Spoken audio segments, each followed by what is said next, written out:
The MOSA term itself is something that's fairly new that I've heard, but the concepts behind it have been around for a long time. So the next generation of AI is AGI, which is artificial generative intelligence, where the computers talk to each other and we're kind of out of the loop. Do you have any forecast on that? Part of it was driven by the federal government because, they got a little bit tired of the fact that there was all this inconsistency. We're making the most of MOSA. What is MOSA? Let's learn about it, why it's important, and why you should be watching. Well, stick around. My name is Rusty Humphreys. I'm just here to keep the show going. The real star of this program is Jim Scott. Jim is the CEO and chief engineer of an incredible company called Seco Seals. But what Jim has done, not only helping keeping rockets in the air and airplanes flying, but he's also understood how to work with the government, scale his business, making it better business, making it more profitable, and helping out the government in some of those very important things like helping NASA keep rockets flying and going to the moon. Now we're talking about. Jim Scott is here. Also, Jim, we have somebody that is an expert in MOSA in the computer field, right? Yes. Who is our guest, and why is he so important to be here? We've never had a guest before. Well, Dave's the man. He's the computer man and we've worked together, Dave, 10 or 12 years at off and on, bringing it up. Probably 11, 12 years. Yes, and so Dave comes from a full career of computer background and is well-versed in MOSA and the applications in a real-world sense on large corporations and military. And he's going to here today to help simplify it down for myself and for Rusty. All right, so let me ask you a question. It's to simplify things up, David. Most people have never heard this term MOSA before, and you actually have, right? Yes, I have. Okay, Modular Open Systems Architecture. Okay, why would you have anything to do with this? How long have you heard this term, and why do you think it's important? Well, the term itself is, the MOSA term itself is something that's fairly new that I've heard, but the concepts behind it have been around for a long time. Now, my background is, as Jim alluded to, it's basically computers. I've been essentially in the computer business since about 1966. I learned computers when I was in the Air Force for 6.5 years, and then when I got out of the service, I worked for Burroughs Corporation, who was one of the dwarfs, and I'll mention more about that later. And then I also worked for Digital Equipment Corporation, who was purchased by Compaq, who was purchased by Hewlett-Packard. And so between those three companies, I had just a 28.5-year career just with the last three companies that I mentioned. Now, throughout the computer business, or the history of it, originally when it started out, it was very chaotic. Now, I mentioned that Burroughs was one of the dwarfs. Now, essentially, back in the 60s, it was referred to as IBM, who was the behemoth at that time. They've always been the behemoth. And then there were the seven dwarfs. And I don't remember all of the seven dwarfs, but I got a little note over here. I do remember Burroughs, Honeywell, Control Data, Univac, Sperry Rand, and I forget who the other two dwarfs were. But IBM was the 800-pound gorilla, and the rest of them were, picking up chunks of leftover meat on the ground from the 800-pound gorilla. And during that time, they used to have what they called the Computer Tower of Babel. I was looking out to see if I could actually find there was a sketch of it. And what it showed is all these various different computer companies and their computers out there, how they all were doing their own thing, but nobody could talk with each other. One of the problems would it have been like today, if you had a Windows computer and a Mac computer, they wouldn't be able to communicate at all? Well, they actually can communicate better now than they could back then. Well, now I'm talking about back then, if it was using those two as an example. Yeah, back then they wouldn't have communicated at all. So essentially, one of the things that MOSA has come up with, at least in the computer industry, is standardized application interfaces, or APIs, and that's how you can say, this is the data that I need to be provided, and this is the format in which I'll send it out. And so as long as both companies, all companies and software houses adhere to that API, that's how they can interact and communicate with each other. Back in the 60s, it was the Tower of Babel, because You could have it. You could write a program in Fortran, and you could run it on a Burroughs machine. You could run it on a Honeywell machine. You could run it on an IBM machine, because all of their architectures were different, and all of their libraries, which actually are used to actually help a programming language work, you could run the same program in each one of them, and they would each one of them would give you a slightly different result. And in the computer industry, you can't have that. Right. It's system failure if they don't have the same output. Okay, so how were they able to start? I was going to say, how did they start making the transition to say, you know what, it's okay. Like I understand not wanting to be a big part of MOSA as part of me, because it's like, well, I don't want to give away my secret sauce. I don't want anybody to do what I do. And I'm guessing that's what they were doing back in the 60s and 70s. And then something clicked and said, okay, we got to fix this. Well, part of it was driven by the federal government, because they got a little bit tired of the fact that there was all this inconsistency, and then because of all the different standards out there, it made it very difficult for people to actually do their work. And so the companies actually were kind of herded and forced into starting these industry groups, sort of like ANSI. So they would go ahead and they would start to discuss, and they would agree upon certain standards. And then once they all agreed on those standards, then they would start implementing them within their particular businesses and their applications and stuff like that. And it makes it easier. It makes it much easier in the long run if you have standardization, because if you have to do something custom, it costs more. It costs more to design it. It costs more to manufactured if it's a physical product, and then your maintenance costs are higher also. And the same holds true in the computer side. If I have to rewrite something for everybody's different platform, then that's not an efficient or effective use of time. Makes a product much more expensive. Was there an oh wow moment, something that happened in the computer business that made them say, you said the government got involved too, but did something happen that made them go, okay, we got to change this now and start talking? I don't know really if it was anything other than the government, but consumers or the big businesses that were using computers, they were getting really frustrated with the fact that you might have say one big bank where the majority of their computing power for handling and processing checks that are passing through the banking system were handled by two main companies, and that was IBM and Burroughs. But they didn't really do a good job of being able to pass the information on. And so banks would come into that and saying, hey, I've got to be able to get consistent data from both of you. Companies would start doing that also, saying, I have different divisions that are using different computers, because some computers were better at doing things than other computers, but they had no way of aggregating all that data together easily. And so they said, we need to be able to have a single, unique solution that allows us to aggregate all of this data so that we can actually use it to make business decisions on how we're going to move forward. Because every time there's an upgrade or a change, it was a big project, right? If they didn't match. Oh yeah, I can remember because when I got out of the service, I went to work for Burroughs, and I worked on mainframes, and I can remember doing upgrades, and so essentially, Thanksgiving, you always started your upgrades at 6 o'clock on Thursday night on Thanksgiving, and then they would run until usually about midnight on the following Sunday night, because it would take so long to do these. And halfway through these upgrades, there would be checkpoints, and you would get to a certain point where it was the point of no return. Up to that point, you could roll back. After that point, you had to go forward. And even if you went forward and you still encountered problems, there was no way to roll back. Wow. That's a big failure. Oh, it is. It's massive. It's a massive failure, and I ran into this in the other companies I was at also that I worked for. I mean, they're now pretty much two major platforms for consumers anyway. You've got the Windows-based computers, you've got the Mac-based computers. It seems like we've fixed that problem, but there are certainly. I know Apple was in Congress not that long ago, and they're in trouble because they've been messing with. The iPhone versus Androids.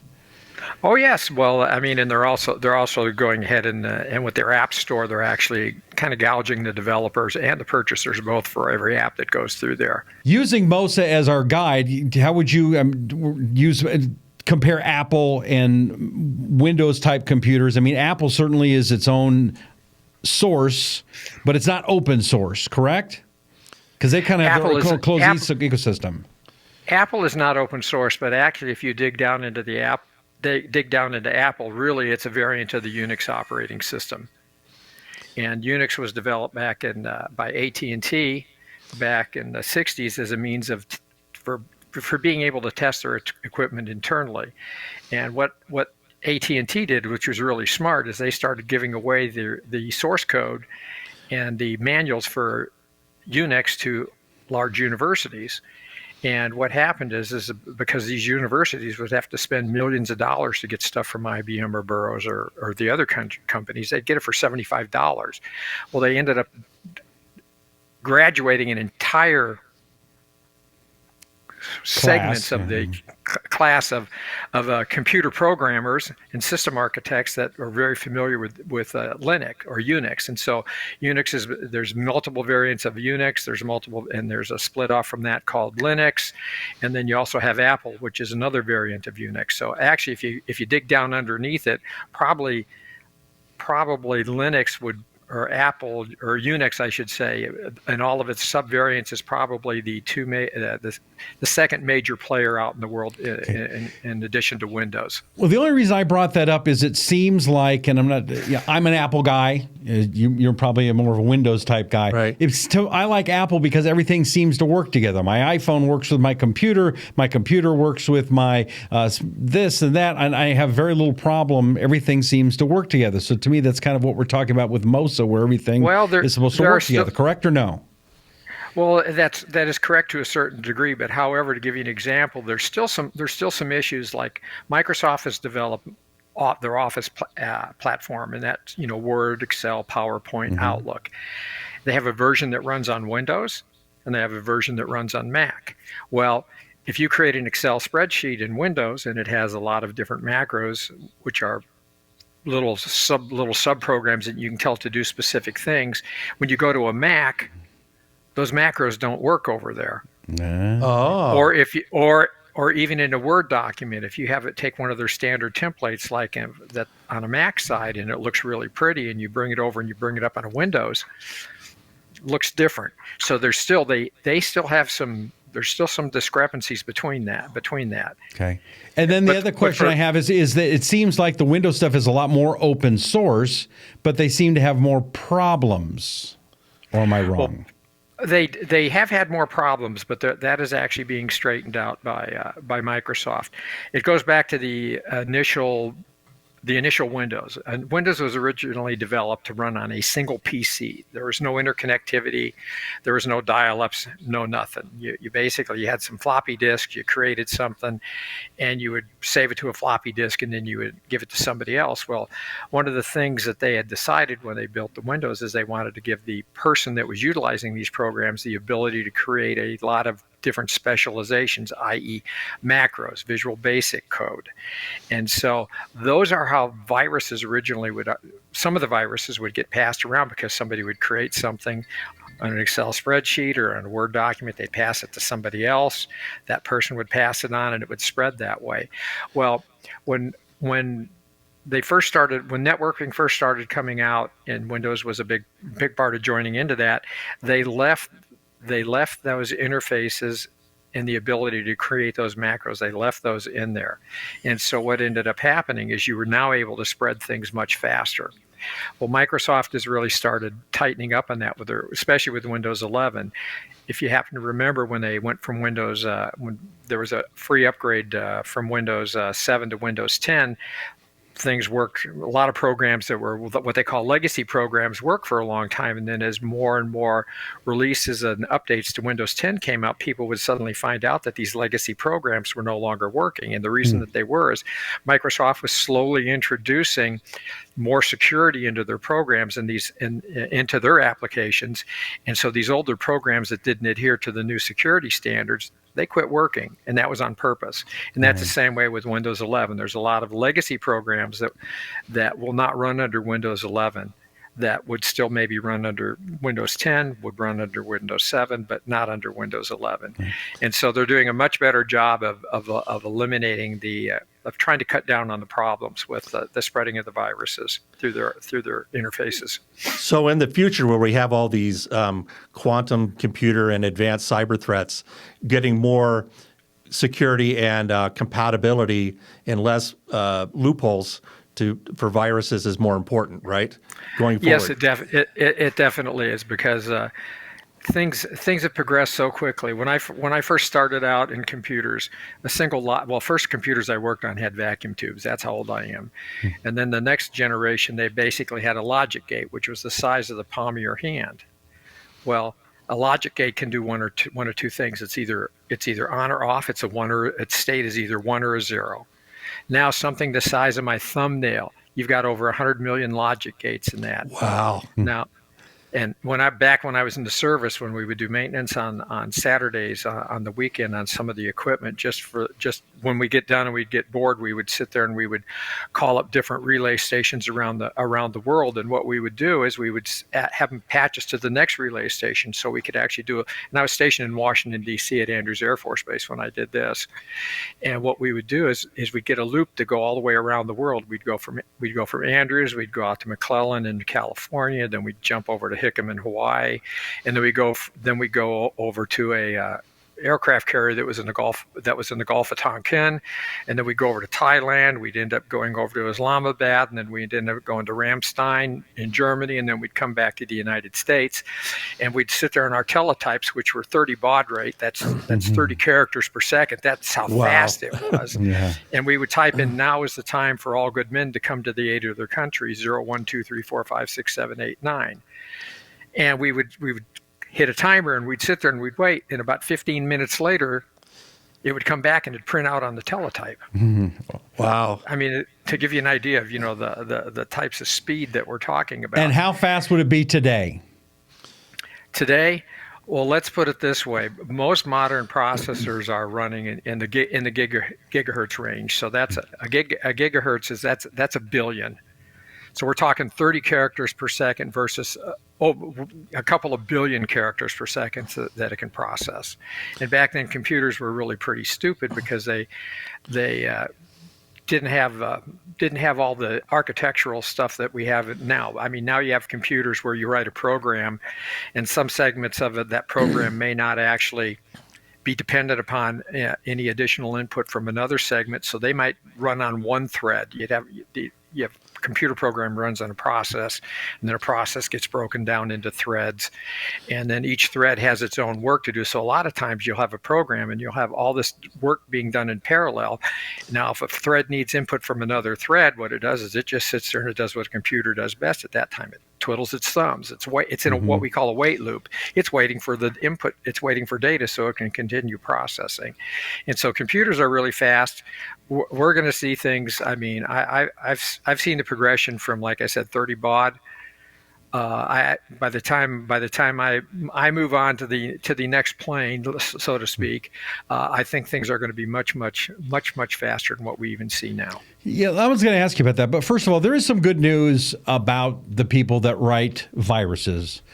The good news is they are going to fry in hell someday. So we have that going for us. Very excited to see that happen. Right. What do you see as a computer expert? And we'll get off of MOSA just a little bit here. But what do you see that in the near future, in the little bit further future, that computers are going to be able to do that I'm going to be able to do at home that I can't do now? That's kind of tough because you really don't know. But if you go back and you look at what science fiction writers were writing about back in the 30s, the 40s, and the 50s, I mean, look at the Dick Tracy comic books talking about the wristwatch communicator. Remember that? Yeah. Well, it's, science fiction writers, a lot of whom are physicists, they write stuff that, eventually somebody further down the line when the technology improves, they say, I think I can actually create that. So basically anything that man's mind can come up with, eventually I think somebody will actually end up developing. I do believe that AI, ChatGPT, that is the beginning of Skynet and, the end of everything as foretold in Terminator 2. So that's why I like to work with it. So hopefully I'll be its friend before it comes and destroys everybody. Do you think AI is going to be a good thing for humanity or bad? It's a double-edged sword. There's a lot of good that can come out of AI, but there's a lot of bad. It's sort of like there's an old term in computing. It's called GIGO, GIGO. If you give it garbage in, you're going to get garbage out. Okay. Hey, Dave, talk So about it all depends on what. Oh, go ahead. Keep going. It all I was depends on going to what? say it all depends on the data that you give it. If you give it faulty data, you're going to get a faulty output. If you design it to do something that's inherently bad, well, guess what? It's going to do something inherently bad. So the next generation of AI is AGI, which is artificial generative intelligence, where the computers talk to each other and we're kind of out of the loop. Do you have any forecast on that? I think it's going to be Skynet all over. Or if you go back and you end up reading one of the books by the author of Dune, goes back 10,000 years before that, and essentially the problem that they had was these AI computers actually were created, and then they started communicating with one another, and they ended up taking over the human race. And so there is that possibility, because like Isaac Asimov, he had his 4 basic rules of robotics, and I forget what they were. One of which was you should do no harm to mankind. Well, if you program it to do whatever it wants to do, a artificial intelligence is basically like a 3-year-old. If they have a temper tantrum, what do you do with a 3-year-old? You try and put them in a corner. Well, an artificially intelligent entity, which has Shuts down the awareness, power grid. shuts down the power grid. I mean, and they're getting close, because they have such a thing that's called the Turing test, named for Right. Alan Turing, who was very he was basically back in World War II. He helped break the Enigma code, is what he ended up doing that the Germans were using to communicate with. But Alan Turing came up with a set of procedures that if a computer could actually answer these questions and carry on a conversation, that you could say that it attained self-awareness. And I'm not sure if any of the AI entities yet have actually attained it, but they're getting close. Mm-hmm. All right, we're going to wrap things up here. Before we do, what is your thoughts as we turn back to MOSA, the importance of MOSA, and why somebody should want to learn more about it and incorporate this into their business? Well, it only makes sense if you're using standardized, if you're standardized, then number one, that makes you more viable in the business world. One of the things that I look at, and I still don't understand it here in the United States, is the fact that a lot of our automotive industry still uses the English method. We're not metric. Well, that means if you're selling overseas, people got to buy 2 sets of tools. They got to buy English, and I'm going to stop you right there. We're Americans, and dang right, we're going to keep doing it that way. Right. I like it that way. They tried to shove that metric stuff down my throat in 4th grade, and I'm not doing it. Well, Rusty, I'm sorry to tell you, the military runs off of metric system. I mean, look, we have a. Well, I'm a patriot too, so now you've got me confused, but I'm still not doing it. No, it's a more logical system is what it is. It's a standardized system that's recognized everywhere, because it used to be over the centuries that because I think an inch used to be the length of the index finger from the first knuckle to the tip of the thumb. Well, and now it's based on who the king was, right? That varied. Right. And so having standardization from a business perspective is much better, because you're using commercial off the shelf products. So if I'm going to buy like with Jim, we have our Seco 7 product line that we have going over there with Seco seals, and it was actually developed back in the 50s. In fact, Jim and I were actually looking at some of the old original documentation with the testing and all that, and the results, and it's really amazing, because I can remember when I was a kid watching the Atlas rockets blowing up because we were trying to catch up for the Russians, and they'd have this, here's going to be that big launch, we're going to get into space, we're going to catch up with the Russians, and the rocket would go up and then it'd go boom and fly over. Well, part of what Jim's dad was involved with was coming up with a solution for those leaks, right, Jim? Right. Back in the day. And so that has actually turned into a standard that's now used. It's used everywhere from exploration at the depths of the ocean into outer space. Right. And so that that standardization means that any one of these different companies out there can actually buy that product, and they can utilize it and know that it's going to work the way it's designed to work, as long as they're adhering to the same standards. Right. So you bring up a concept that I want to differentiate. There's a difference between standardization and unification. Certainly that would be benefit to be if we started metric to continue. But we have this entire 60-year body of knowledge of standardization using the inch method, and we can use those as flight-tested designs, as SAE designs. And if you were to go to metric, they'd be close, but they'd be a little bit different. Right. Yeah. And so, hence, that's the problem with a lot of the European Space Agency. They're now going back. They're kind of abandoning some of their small rockets to go back and use SpaceX to launch their satellites because it's standard. It's like NASCAR. It goes up. It's flawless, but it's all built on 60-year-old technology. Yeah. Mm-hmm. And it's American. It's American. It just because I'm not going metric. All right. Just because it's old. All right, don't get me started. I'm not going metric, and that's it. I'm done. Okay. All right. Hey, if you want to learn more about MOSA and you want to learn how to incorporate that into your business, best place to go, first of all, makingthemostofmosa.com. Also, if you would like to figure out how to make this MOSA thing work for your business, Jim does some consulting. You can email him, info@secoseals.com. And do me a favor, would you please? Oh, and if you want to get a hold of David, you can also send a nice email to info@makingthemostofmosa.com. info@makingthemostofmosa.com. And Jim and David will both be able to see it. Do us a favor, would you please? Hit that subscribe button, the little like button. You like us, don't you? Give us a little love, would you? We sure appreciate it. Make sure you subscribe, share it with your friends, and make sure you check us out. We'll be here. And until next time, this is Making the Most of MOSA with Jim Scott. Thank you, Dave. Really appreciate it.